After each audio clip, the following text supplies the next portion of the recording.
My name is Linda. Today we're working on a design team project for Reneabouquets, a Shabby Chic altered canvas. So let's get started. What I've got here is a canvas I purchased from Dollar Tree.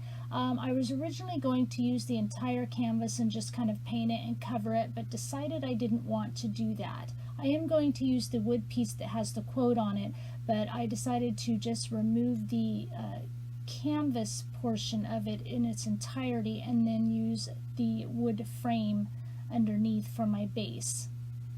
So I'm just kind of using some tools to get this off, and then we're left with the wood base. And so then what I'm going to do is start painting the perimeter of this with some Waverly chalk paint in the color Plaster, which is basically just a cream colored paint. I purchased this chalk paint at Walmart, and I'm just covering around the perimeter of each side of this wood frame because I'll cover the rest of it with my paper I'm going to use. And I like to cover the perimeter a little bit in the paint because I will cut my papers sometimes about an 1/8 inch, 16 inch smaller than what I'm covering so that a little bit of that painted area shows through. I've got my papers here. I apologize, I don't know what paper pack it is. I do know that it's just die cuts with a view. And then that tag that you see there is from a Frank Garcia Prima Marketing collection.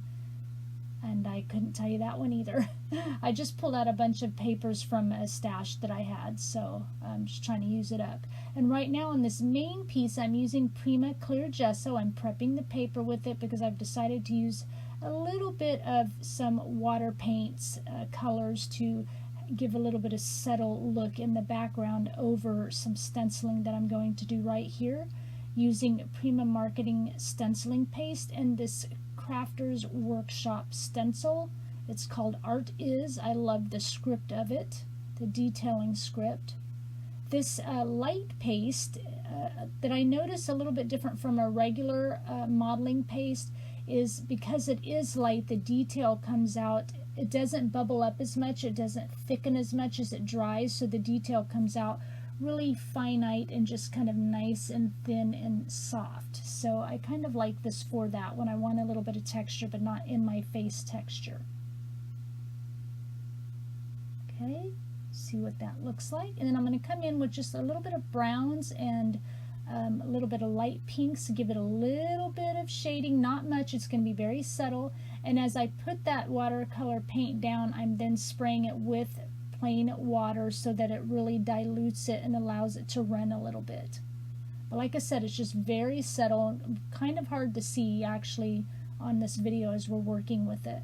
And now I'm just going to use my Fabri-Tac glue and start gluing down all my papers on this wooden frame. I chose this particular paper, this wood grain look, because I liked what it looked like, obviously, with my photo, because the photo I'm using is like a wedding photo, but the photo, the wedding was done outdoors, and it's the cutest photo. You'll just love it when you see it. And I thought that wood plank look went well with the outdoor look of the photo. I'm just kind of gluing the perimeter strips here. And you can see how a little bit of my wood shows there where I painted it. And so when I attach the paper, you just see that little bit of a perimeter. I think that gives a little bit of a shabby look. And then I will cover the back because this is a gift. She doesn't know I'm doing it. She's going to be really surprised when all the photos of this pop up on social media, and she's going to be like, hey, that's me. But she is the sweetest thing. She married my nephew last summer. Here comes the little Frank Garcia tag. I chose this because I wanted a little bit of that brown to be peeking up. It kind of goes with the little bit of the brown on the photo. I'm using some light pinks because there's a little bit of light pink coloration coming from the wedding dress a little bit. Underneath the wedding dress, you'll see what I'm talking about when I show the picture. And there's a little bit of green, so I kind of add slight green from the greenery of the flowers. I was going to take this dried glue off the back of this, but it was too hard, so I'm like, forget it, leave it, I'm going to glue it down. I'm using this piece so that it kind of raises up my embellishments a little bit. Here's a frame from Reneabouquets. It's Prima Marketing Memory Hardware Resin Frame called Montchamp Imperial. I probably butchered that name, but don't freak out. I know, a dramatic pause, because I am turning the frame upside down. I do it on purpose because I don't really need that beautiful floral area to show. I just want the round of the frame. And then here comes in some Reneabouquet Beautiful Board Laser Cut Chipboard. This is a set of 3 twisted chain frames. I'm using the small size. And then I'm using the frames, the set of 3 frames come in 3 sizes in the set. I'm using the smallest of the 3 sizes, but the totality of the whole set is the small size because I believe there's a large size of the twisted chain frame set as well. Here's the picture. I know, isn't that cute? She's got her wedding dress on, of course, and underneath it where it's all ruffly on the bottom because she's holding her dress up, you see a little bit of pink, and so that's kind of where I'm putting pink in, and then she's stepping her feet into the water. It was a beautiful outdoor wedding, so I just thought this photo was so cute. So that's why the little bit of brown on that tag, because of the little bit of brown around the photo itself. But there's, see, that little bit of a pink hue, so I'll use a little bit of pink flowers on this design. It'll be so cute. She is just adorable. Can you tell I like her? Okay, now we're coming in with some Reneabouquets lace. This is 4.5-inch wide floral embroidered lace. It's in the ivory shade, and I just want like an edge of it, so I'm just cutting like half of it off. And I'll just use a little bit of it down below the picture as I start my design, you know, in the lower half of this canvas. Just trying to cut it to size here.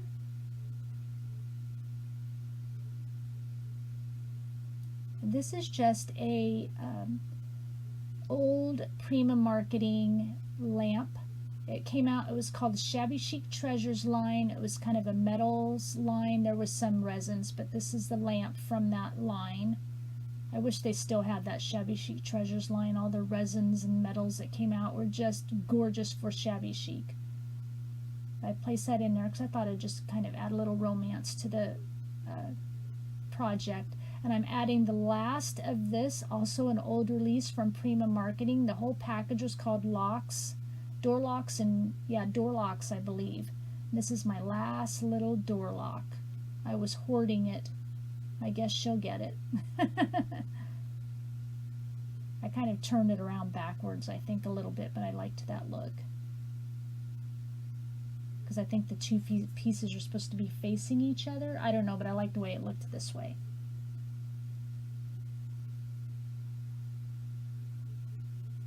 Alright, so I'm going to come in here with some Reneabouquet chiffon flowers. These are pearl and rhinestone flowers. This one is in the khaki shade. And then this is just a little bit of floral trim from my stash. I'm going to use it as well. It's kind of got the ivory shade to kind of go in with the lace and stuff. You'll just see a little bit of it poking up. I'm going to lay this down first and then get the ivory, or the khaki flower over the top. This is just a little bit, years ago, let me back up, finish my thought, I bought this tablecloth at a garage sale. It looked like this and it had a big hole in it, but I got it for $1 and I just rip it up and use little pieces of it here and there. I just think it adds that little bit of really soft texture and I love it. I love how it kind of gets all like off the edge. It's all like torn and tattered. I just love that, and I thought the colors went well with kind of the colors I was using on here. Kind of more, you know, creams and ivories and pinks, tiny little bit of green here there. This is a Reneabouquets Beautiful Board Laser Cut Chipboard, and it's a quilling flourish. They come in a set of 4, and I'm using the small size. I wanted to add just this little bit of a curling element on there. I thought it'd just add a little bit of softness to the project here.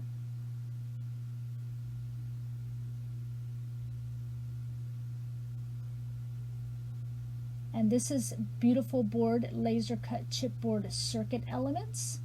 And I've cut just a little piece of it off here, and I'm going to kind of layer it. How long did it take me to get that word out?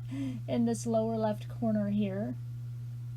Because what I'm trying to do, because of the frame at the top, and then that quilling flourish, and then the circuit board element, it kind of gives me a set of 3 kind of beautiful chipboard pieces, kind of in a triangular fashion on my project. And you're wondering how it's triangular. So if you start at the top with the frame and you come down to the right with the quilling flourish, and then you move over to the left with the circuit board element, and then back up to the frame, it gives you that triangular vision. And when you're creating something, the triangular vision, your line there, is really cohesive on a project. So I'm coming in with a little bit more fabric. This is cheesecloth. And I just ripped a little bit of it off. I thought it'd be a little bit soft on here. So just layering a little bit down below, add kind of to the softness of the other fabrics up above. And again, I'm coming in with some more Reneabouquet chiffon flowers, pearl and rhinestone flowers. This is the ivory. Again, come in a set of 3, so I'm going to place that down in there. And both of those khaki and ivory flowers, are just so romantic. That's, I think, why I like Shabby Chic, because I tend to kind of go romantic when I do Shabby Chic, and I just loved it to look soft and beautiful, so it works. And I'm going to add a little more texture here. I'm going to use this quilting thread. Sometimes I use upholstery thread, sometimes quilting thread, but you can see how kind of thick it is versus regular thread. And I thought that had great texture, and I'm just going to kind of tuck it under that ivory chiffon flower there. And then I'm going to start adding some paper flowers around to kind of fill in the gaps.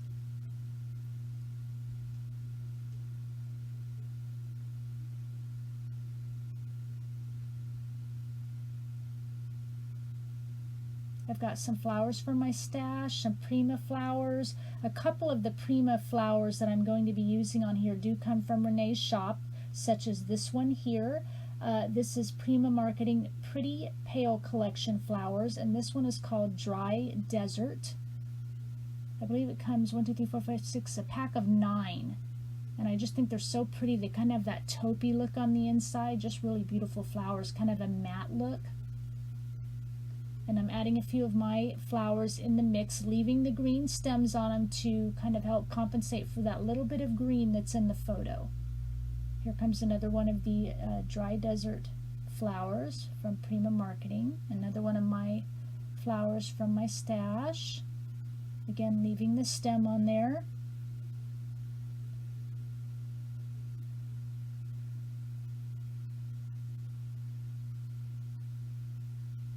And the last of the Dry Desert flowers. And if you'll notice where I put them down there, see I put one on the upper left and then one on the right and then one at the bottom. Again, there's that triangular vision of those flowers. So it's just a little helpful hint when you're creating. I'm coming in here. These flowers are Prima Marketing from Renee's shop. You can see them right here. You get like 4 designs in the pack, and you get a bunch of flowers. And these are called Raspberry Kisses from the Fruit Paradise collection. And I'm using the ones that have just that little hint of light pink in the center to help bring about that little bit of pink hue from the ruffles in the bottom of her wedding dress. I think it's just the shading in the photo, because her dress was white, but I think because of the shading and the natural elements, it kind of picked up a little bit of a pink hue in the coloring, so that's why it's allowing me to add a little bit of pink on the layout to kind of keep that shabby chic feel to it. And again, you saw me place one at the bottom. I'm placing one at the right and one at the left, and there's your, again, another triangular vision here when you're placing your elements. I'm coming in with some Reneabouquet's beautiful beads.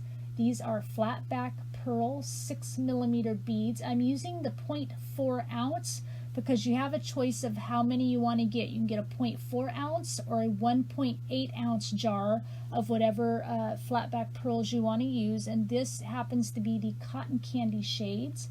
And I'm using this little silhouette pick-me-up tool. It's got this stuff on the end of it, and it helps kind of pick up those pearls so that I could add glue to the bottom of them. The only problem is a little hard getting it off of that sticky stuff, but it helps me to at least pick them up. So, and there's lots of variations of kind of tools like this to help you pick up small embellishments when you're using them on your project. So I'm just going to put a little bit down here at the bottom, and then I think I place a couple up near the top, and that's about the extent of it. I just wanted to use a little bit of the pink and a little bit of the cream out of those cotton candy set. I believe there's a pink, light pink, cream, white, and a really light blue in the set. They just add a nice little tiny touch. I think it makes it pretty. And I'm going to add one Reneabouquet's Premium Paper Glitter Glass Butterfly. This one is called Love Story. It's just gorgeous. I love the brown tones and stuff in it. I thought it went well with the photo. And then I'm adding some clipping stickers from Tim Holtz. These are just for my stash. I'm showing 2 here, but I end up with 3 and what I'm doing is I'm peeling the sticker off of the sheet, and then I'm gluing it to some cardboard here because I want my stickers to have some substantial weight to them, because I'm going to kind of glue them off of one of my little frames at the bottom. So I want them to be nice and stiff. But I decided that I wanted, instead of just 2, I wanted 3 quotes to be part of this ensemble here. So you don't see me cut the 3rd one out, but I will show you all of it here in a minute, all 3 of them glued on.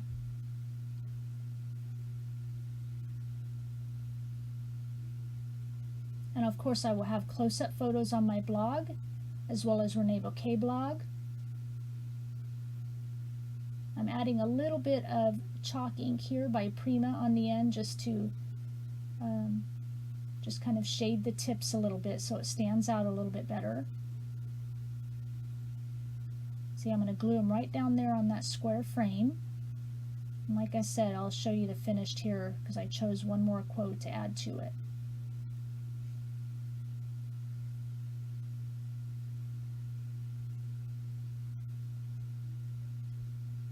A glimpse of heaven, I know that I am home, this heart of mine. I thought that was perfect.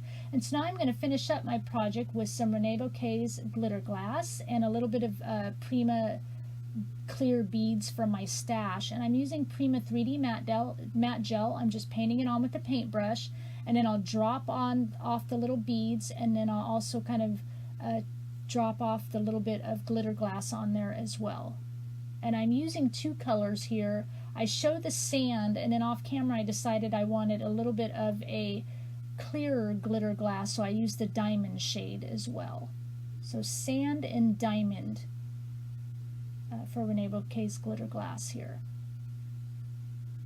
So I hope you enjoyed this project. I think it turned out really pretty and as romantic as I wanted it to be. The colors, I kind of wanted really soft and muted colors, so I think it looks nice. I will have all the links down below to everything Reneabouquets, as well as the links to the product that I use from Reneabouquets.com on this particular project. And I will have all the links down below to my social media platforms. Please come follow me there. Don't forget to hit that subscribe button. I thank you for sharing your time with me. Please leave a comment down below. I'd love to hear from you. I enjoy reading them. And I'll talk with you again soon. Bye.